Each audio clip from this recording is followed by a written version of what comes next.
बहुत सोता है उसको कभी योग सिद्ध नहीं होता।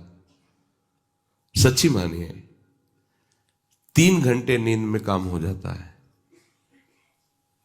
अधिक से अधिक 4 घंटे। ये सोना हमारे लिए बहुत हानिकारक है और ये सोना हमारे लिए लाभदायक भी है। दोनों बात समझना। जिसका स्वभाव बन जाता है कि जहां बैठे वहीं सो गए, जहां बैठे, ऐसा हमने देखा है। बैठे 2-4 मिनट जहां एकाग्र घोंटा बजने लगे, ये क्या है? ये दलिद्राएं क्यों? अरे तुम साधक हो, ये दलिद्रता क्यों? क्या यही उपासना में तुमने सिद्धि प्राप्त की है? जहां बैठ जाओ वहां तुम लड़खड़ा गए, लार बहने लगी, सोने लगे, घोंटा बजने लगे। ये दलिद्रता है, ये तमोगुणी है। ऐसा नहीं। एक बार नींद को समय दिया है, 3 घंटे 4 घंटे, आ जाए तो आ जाए, नहीं उसको निमंत्रण नहीं देना, राधा राधा राधा, और जग कर फिर वैसे ही अपनी दिनचर्या, कोई भी फर्क नहीं पड़ना। आप अभ्यास कीजिए, कोई फर्क नहीं पड़ेगा। कई दिन बराबर जगने पर भी आपकी दिनचर्या पे कोई फर्क नहीं पड़ेगा। जो अपना स्वभाव बिगाड़ रहे हैं वो अपना नाश कर रहे हैं। अधिक पड़े हैं, सो रहे हैं, ये ठीक बात नहीं है। बार बार जो अधिक पड़े रह करके सोने का अभ्यास किए हैं, वो कहीं भी रहे उनको बार बार नींद सताएगी। पड़े रहने में जिनको सुखानुभूति हो रही, सोने में जिनको सुखानुभूति हो रही, वो भजन क्या करेंगे? जो ज्यादा नींद लेते हैं उनकी गाढ़ नींद कभी नहीं होती है। मतलब अब सो चुके, थक गए, ऐसा नहीं आएगा। उनको बहुत प्रकार से विघ्न पड़ने लगते हैं, स्वप्न आदि आने लगते हैं, नींद का स्वरूप लंबा हो जाता है, 10 घंटे 12 घंटे। हमको एक ने बताया था कि हम केवल भोजन के लिए उठते हैं और अपने कमरे में ही पड़े रहते हैं, 18 घंटे वो सोते हैं। वह क्या जीवन आपका है? ये जीवन है? सोना बहुत हानिकारक है। अरे हम परमार्थ के पति के जितनी बार नाम जप कर लिए वो हमारे बैंक में जमा हो गया। सो के क्या बर्बाद करना है? 3 घंटे 4 घंटे, इसके 5-6 घंटे वो उनके लिए है जो बहुत श्रम परायण है, परिश्रम करते हैं शरीर से, साधक के लिए नहीं। 3 घंटे पर्याप्त है। आप अभ्यास करके तो देखिए, 3 घंटे में आपको बिल्कुल 24 घंटे के लिए तृप्ति मिल जाएगी। हाँ बिल्कुल ठीक है, अभ्यास कर लीजिए। दिन में लेटे रहने पर भी 1 मिनट नींद नहीं। अभ्यास कीजिए। अभ्यास अमृत है और अभ्यास ही मृत्यु है। आपने जैसा अभ्यास कर लिया, अमृत का अभ्यास किया तो अमृत है, और मृत्यु का अभ्यास किया तो मृत्यु है। भोगों का अभ्यास करना, सोने का अभ्यास करना, प्रपंच में अधिक रुचि रखना, ये सब मृत्यु है। नामामृत, लीलामृत, रूपामृत, धामामृत, इसका अभ्यास करो, अमृत है ये।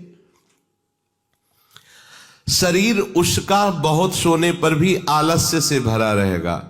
आलस्य के कारण वो भजन में जे भी बैठेगा 2-4 मिनट में ही माला छूट जाएगा और नींद आ जाएगी।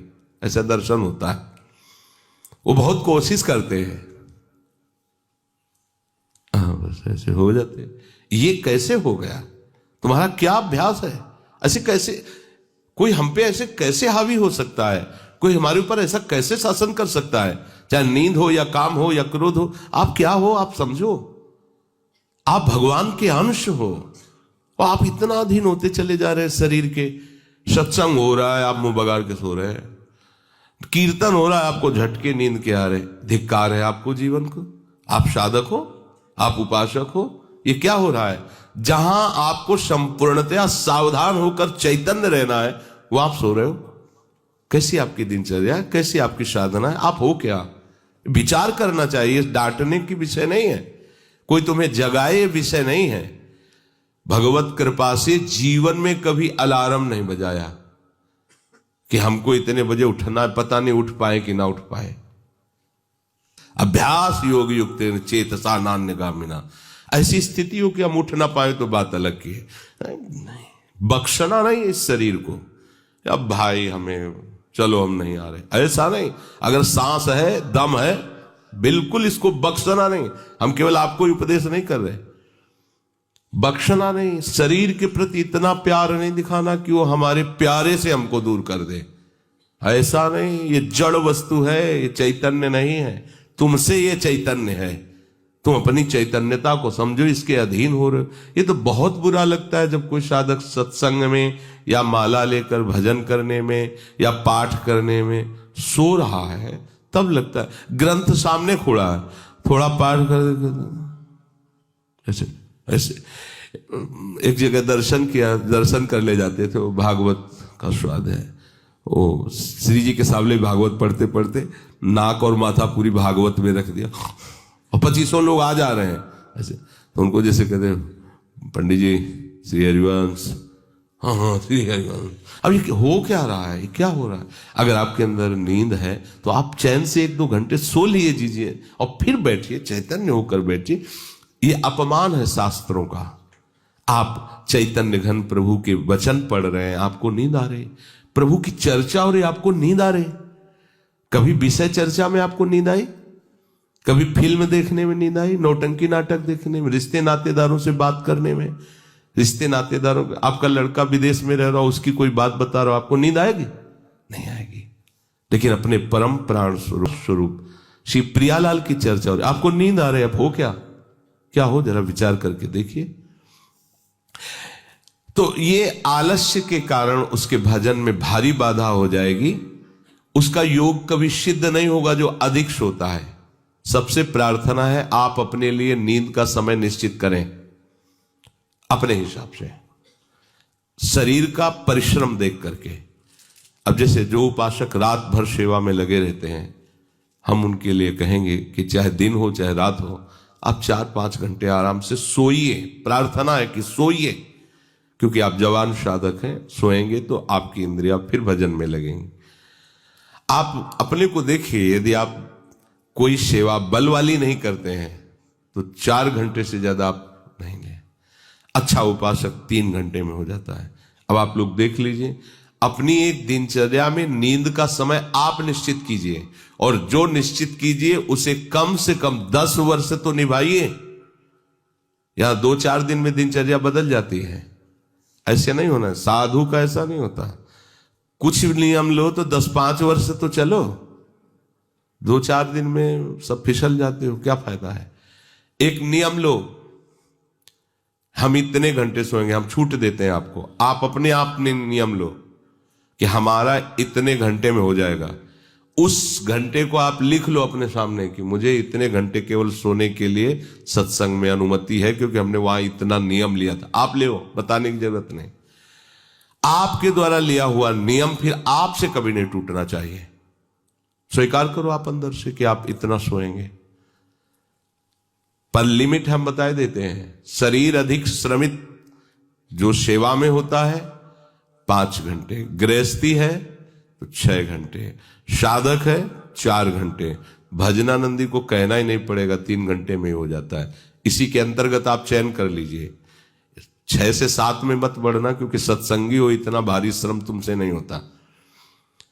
बलराम ब्रजवासी है, 20 वर्ष की बात बता रहे हैं, एक दिन की नहीं, 20 वर्ष की नित्य दिनचर्या से वृंदावन की परिक्रमा, और कितनी मेहनत से चक्की चला करके 150 रुपया करके घर परिवार चलाना, संत सेवा करना, सत्संग सुनना, ये सब गृहस्थ है, परिवार है, भागे घूम रहे हैं परमार्थ के लिए, नंगे पैर पूरे वृंदावन। 20 वर्ष पानी गिरे, पत्थर गिरे, कोई मतलब नहीं। इतनी एड़ी फट गए एकदम। अब उनको क्या कहोगे? साधु नहीं कहोगे तो क्या कहोगे? ब्रजवासी हैं, रात दिन प्रभु का नाम स्मरण, सत्संग, परिक्रमा सब कर, और मेहनत उठा उठा के बोरा भर बेचना, उसमें कहीं 10, 20, 50 रुपया बचा लेना, परिवार का पोषण करना। आपके लिए तो कोई सेवा ऐसी नहीं मेहनत वाली। फिर आप इतना लंबा सफर कैसे सो सकते हैं? वो गृहस्थ होते हुए 2-2:30 बजे जगते हैं, तब अपनी दिनचर्या पूरी करते हैं। हो सकता है रात्रि के 10-11 बज जाते हो, दिन में वो चौकी में रहते, कब सोते होंगे? और 20 वर्ष की दिनचर्या हम उसकी बता रहे हैं। आप विचार करो, आप साधक हैं, आप विरक्त हैं, या आप संसार से निवृत्त होकर वृंदावन वास करें, आप कितना सोते हैं? ये बंद करो, शरीर को सुखी करना बंद करो। ये शरीर को सुख देने की बात महादुख मोल लेना है। निश्चित करो आप अपने समय को सोने का। कर लिया? हाँ, अपना समय निश्चित करो। जो समय निश्चित किया हो, 4 घंटे, 5 घंटे, 6 घंटे, ये धाम है, यहां झूठ नहीं चलेगा। अगर 6 घंटे निश्चित किया तो 6.25 घंटे नहीं होना चाहिए। उसी को आप विभाजित कर लीजिए, 4 घंटे रात्रि में सो लीजिए, 2 घंटे दिन में सो लीजिए। आपको अगर 6 घंटे सोना है, 4 घंटे सोना है, 3 घंटे आप रात्रि में, 1 घंटे दिन में विश्राम। अगर आपका रात्रि में हो जाता है तो दिन में विश्राम की जरूरत नहीं, आपको इस पर आना पड़ेगा। आपसे कांच छुड़वा रहे हैं, मणि पकड़ा रहे हैं आपको, घाटे का सौदा। आप क्या कर रहे हो? मणि देकर कांच खरीद रहे हो और आपका कांच छुड़वा के मणि। इंद्रनील मणि श्याम मनोहर 7 कुंभ तन गोरी, इनके समीप चलना है, इनकी जूठन पाना है, इनके साथ खेलना है। ये सौभाग्य प्राप्त करने के लिए जो असत धारणाएं हैं उनको मिटाना होगा।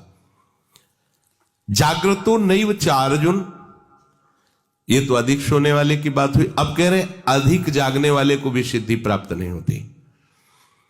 जो बिल्कुल सोता ही नहीं है ऐसे होते हैं।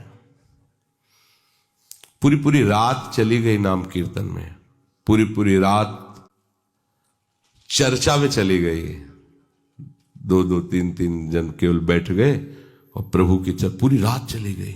सामने योग वासिष्ठ रखा हुआ है, उसी पे चर्चा हो रहा है। कैसा नशा! तो आप क्या समझो, उसमें नींद आएगी क्या? जो इंद्रियों को खुराक मिलनी चाहिए वो मिल जाती है। बड़े बड़े महापुरुषों को देखो, राय रामानंदाचार्य जी, राय राम, उसका आता है ना महाप्रभु चैतन्य देव, पूरी पूरी रात चर्चा हो रही, पूरी पूरी रात कीर्तन हो रहा है।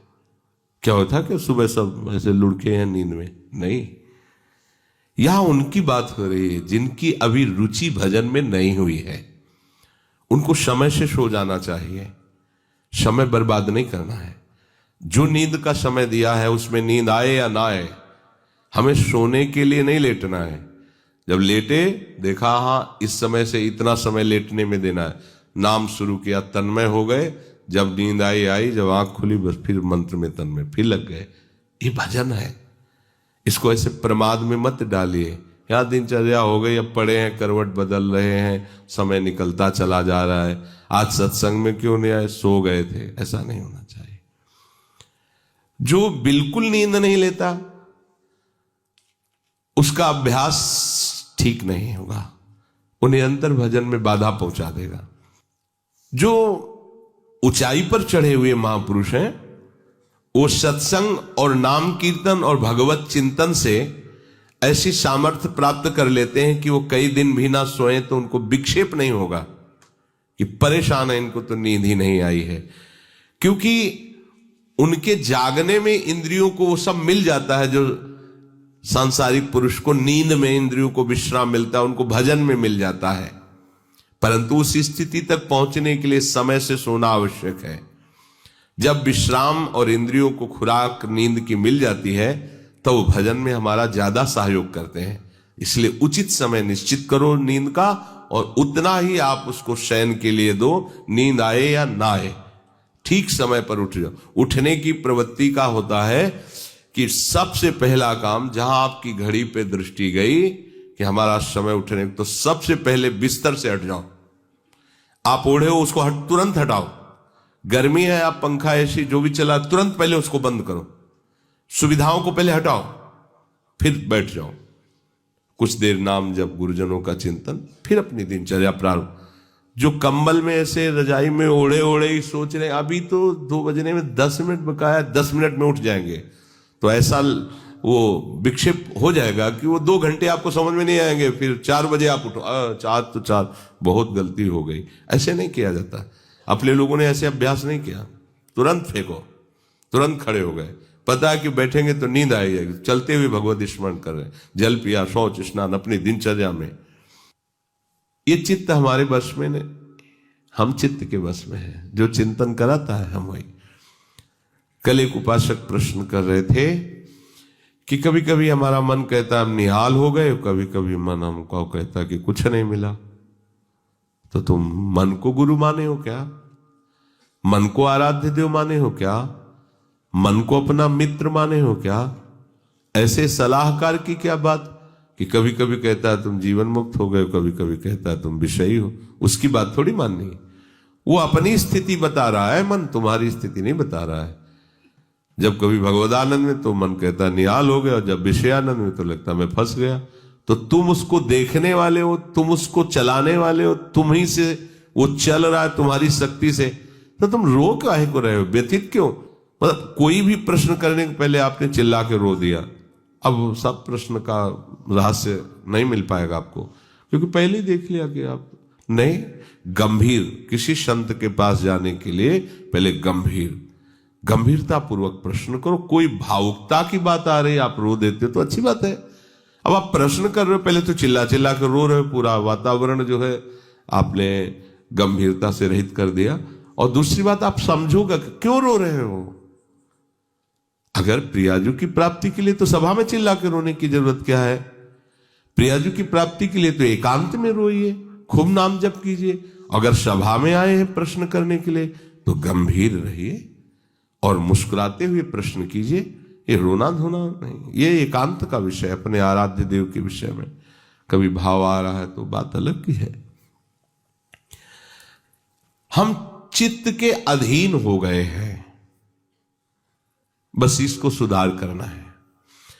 चित्त की 5 अवस्थाएं होती हैं, उसी को मन कहते हैं, उसी को बुद्धि कहते हैं, उसी को अहम कहते हैं, समझना। उसकी वृत्तियों के कारण अलग अलग नाम पड़ा है ना। पूरे को एक हृदय कहते हैं, बोले मैं हृदय से कहता हूं, मतलब संपूर्ण अंतःकरण से कहता हूं। अंतःकरण 4 इसलिए हो गए कि उसकी वृत्ति 4 है। एक का काम है निश्चय करना, संकल्प विकल्प करना, चिंतन करना और क्रिया को स्वीकार करना। एक ही हृदय में 4 बातें होती हैं। तो जो निश्चय उसे बुद्धि कह दिया गया, जो संकल्प विकल्प उसे मन कह दिया गया, जो चिंतन उसे चित्त कह दिया गया, क्रिया को स्वीकार करना उसे अहम कह दिया गया। है एक ही हृदय। उसी हृदय को हम जब बात करते हैं तो उसे 4 रूपों में करते हैं। तो मानो अगर मन की बात चल रही तो चित्त आ गया, बुद्धि आ गई, अहम आ गया। चित्त की बात चल रही तो उसमें मन आ गया, बुद्धि, क्योंकि एक ही हृदय की बात हो रही। तो 5 अवस्थाएं मानी गई हैं। बहुत ध्यान से सुने तो इसमें हम अपने चित्त को भगवदाकार कर सकते हैं। चित्त की 5 अवस्थाएं शास्त्रों में ब्रह्म ऋषियों ने मनन करके पाया है। मूढ़ता, मूढ़ अवस्था, क्षिप्त अवस्था, विक्षिप्त अवस्था, एकाग्र अवस्था और निरुद्ध अवस्था। ये 5 अवस्थाएं पाई गई हैं। इनमें 2 से भजन नहीं होता। जिनके चित्त में ये 5 में 2 पहली वाली अवस्थाएं जोर की होती हैं, मूढ़ अवस्था और क्षिप्त अवस्था, उनसे बिल्कुल भजन नहीं होगा। वो पाप प्रवृत्ति में ही चित्त लगाने वाले जन हैं, उनसे भजन बिल्कुल नहीं होगा।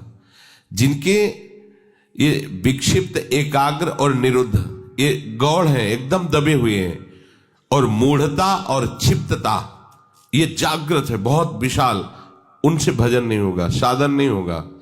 वो पापाचरण रत रहेंगे, दान पुण्य भी करेंगे तो अहंकार की धरा में होगा। अब यहां से शुरू होता है साधन। विक्षिप्त से कभी भजन होता है, कभी विषय चिंतन होता है।